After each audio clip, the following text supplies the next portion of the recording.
Hello everyone, welcome to Bojon Meditech and Ravinder Pathak. आज का video एक मिथ को लेके है और मिथ ये है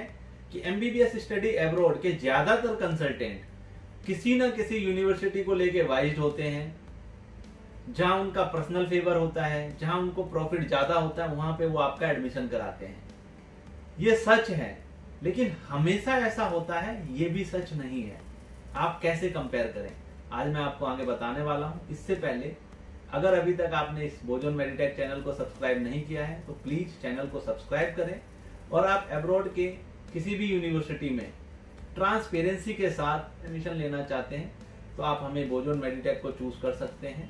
हम ट्रांसपेरेंसी के साथ सभी बातें, जिस भी यूनिवर्सिटी के बारे में आप जानना चाहते हैं, बताने के बाद आपका एडमिशन प्रोसेस स्टार्ट करते हैं। अभी कंपेयर कैसे करें कि कंसल्टेंट यूनिवर्सिटी किस यूनिवर्सिटी को लेके बाइज्ड है या नहीं है। सबसे पहले आप जिस भी यूनिवर्सिटी में एडमिशन लेना चाहते हैं और आप उसके लिए जिस भी कंसल्टेंट को अप्रोच कर रहे हैं और वो कंसल्टेंट आपको उस यूनिवर्सिटी के बारे में नेगेटिव बता रहा है, तो आप ये जरूर देखें कि क्या वो कंसल्टेंट उस यूनिवर्सिटी को कभी विजिट किया है, उन्होंने पहले वहां पे एडमिशन कराए हैं। आप ये देखेंगे, अगर उन्होंने कराया है, खुद पर्सनली विजिट करके आए हैं यूनिवर्सिटी को, कंट्री को विजिट करके आए, तो आप समझ सकते हैं कि ठीक है, हो सकता है ये सही बता रहे हैं। लेकिन यहाँ आपको काफी ऐसे एजेंट मिलेंगे जो कंट्री भी विजिट नहीं किए, कई बार यूनिवर्सिटी भी विजिट नहीं करते हैं। मान लीजिए कंट्री विजिट कर भी ली और आपको कंपेयर करके बताएंगे नहीं वो यूनिवर्सिटी अच्छी नहीं है, ये यूनिवर्सिटी अच्छी है। वो अपने अकॉर्डिंग आपको एडमिशन कराने की सोचेंगे, तो ये गलत है। यहाँ आप समझ लीजिए वो कंसल्टेंट उस यूनिवर्सिटी को लेके जहाँ वो आपका एडमिशन कराना चाहता है कहीं ना कहीं बाइज्ड है। अगर हम बीएड बोजोन मेडिटेक आपको किसी भी यूनिवर्सिटी को बताते हैं बेस्ट है, और जिस यूनिवर्सिटी से हम उस यूनिवर्सिटी को कंपेयर करते हैं, हम तभी कंपेयर करते हैं जब हम उन दोनों ही यूनिवर्सिटी को विजिट करके आए हों, दोनों ही यूनिवर्सिटी में एडमिशन कराए हों, हर पॉइंट ऑफ व्यू से हमने उन दोनों यूनिवर्सिटी को देखा हो, चाहे वो क्लिनिकल हो, वहां का प्रैक्टिकल हो,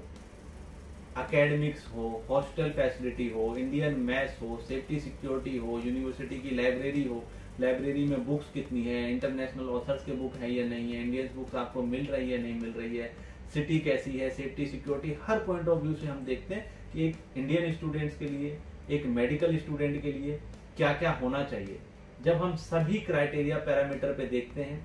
तब हम कंपेयर करते हैं कि कौन सी यूनिवर्सिटी ज्यादा अच्छी है, और आपको सजेस्ट करते हैं कि आप इस यूनिवर्सिटी को सिलेक्ट कीजिए। अब मान लीजिए कि मैं यूनिवर्सिटी में गया ही नहीं हूं, तो मैं कैसे कंपेयर कर सकता हूं कि कौन सी यूनिवर्सिटी अच्छी है या नहीं है। तो आज के टाइम में बहुत सारे ऐसे कंसल्टेंट हैं जो यूनिवर्सिटी को विजिट नहीं करते हैं और आपको बताते हैं कि उस यूनिवर्सिटी में मत जाइए। तो मैं दोबारा रिपीट करता हूं कि अगर आप उज्बेकिस्तान के एंडीजन स्टेट मेडिकल इंस्टीट्यूट या Samarkand state medical university, Tashkent medical academy, इनमें से किसी में एडमिशन लेना चाहते हैं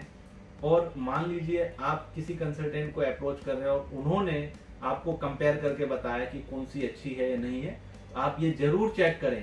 कि क्या वो कंसल्टेंट तीनों ही यूनिवर्सिटी में विजिट किया है या नहीं किया है। और आप मुझे भी चेक करें, अगर मैं आपको बता रहा हूं तो मैंने इन तीनों ही मेडिकल यूनिवर्सिटी में विजिट किया है और मल्टीपल टाइम किया है, और हर पॉइंट ऑफ व्यू से इन तीनों मेडिकल यूनिवर्सिटी को देखा है, समझा है, वहां को चीजें देखी है, वहां की फैसिलिटी देखी है, तब मैं कंपेयर करके बता रहा हूं आपको। इसके बावजूद भी अगर आप बोलेंगे कि नहीं सर मुझे तो इस यूनिवर्सिटी में जाना है, तो मैं कंपेयर नहीं करता हूं। अगर आप आगे से बोल रहे हैं कि नहीं आप मेरा इस यूनिवर्सिटी में कराइए, कंपेयर करने का कोई मतलब नहीं है, क्योंकि आपने अपने लेवल पर रिसर्च किया और आप वहां जाना चाहते हैं। उस केस में मैं आपको सिर्फ उस यूनिवर्सिटी के जो भी प्रोज एंड कॉन्स है,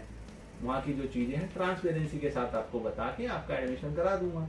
सो दैट आपको पहुंचने के बाद ऐसा ना लगे कि आपने भी बोला और मैंने भी आपको कुछ नहीं बताया और मैंने आपका एडमिशन कराया। तो वो तो फिर गलत हो जाता है ना। आप मुझे कंसल्टेंसी चार्ज दे रहे हैं तो कहीं ना कहीं मेरी रिस्पॉन्सिबिलिटी बनती है कि जो चीजें आपको नहीं पता वो मैं आपको ट्रांसपेरेंसी के साथ बताऊं, सो दैट आप सही डिसीजन अपने लिए ले सके। या और एजेंटों की तरह नहीं कि बिना यूनिवर्सिटी में गए आपको यूनिवर्सिटी के पूरा रिव्यू दे दिया, क्योंकि ऐसा होता है विकिपीडिया से, सोशल मीडिया से गेन करके आजकल तो लोग यूट्यूब वीडियो बना देते हैं। कभी पर्सनली यूनिवर्सिटी विजिट नहीं किया, कंट्री विजिट नहीं किया, एडमिशन पहले नहीं कराया और बोल दिया, हवा में बोल दिया नहीं यूनिवर्सिटी ठीक नहीं है मत जाओ। ऐसे कंसल्टेंट और एजेंट से आपको बचना चाहिए।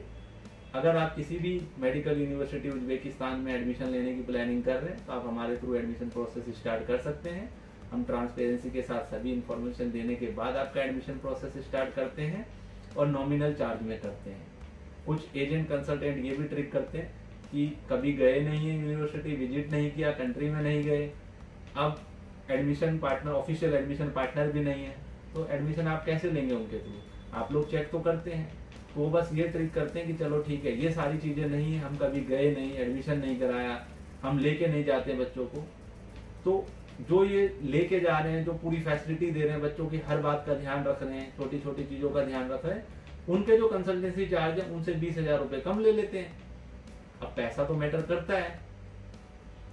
हर कोई चाहता है कि उसके कुछ पैसे सेव हो जाए, और आप लोग इस ट्रिक में कई बार फंस जाते हैं और बाद में जब आप लोग पहुंचते हैं तो कहीं ना कहीं आप रिग्रेट करते हैं कि इससे अच्छा तो 20 की जगह 30,000 दे दिए होते, फैसिलिटी तो मिली होती, इतना ट्रबल तो नहीं करना पड़ता है। क्योंकि जब आप इतना 30, 32 लाख, 35 लाख रुपए खर्च कर रहे हैं तो 10-20 हजार किसी पेरेंट्स के लिए इतना ज्यादा वैल्यू नहीं रखता अगर उसके बच्चों को कोई फैसिलिटी में प्रॉब्लम आए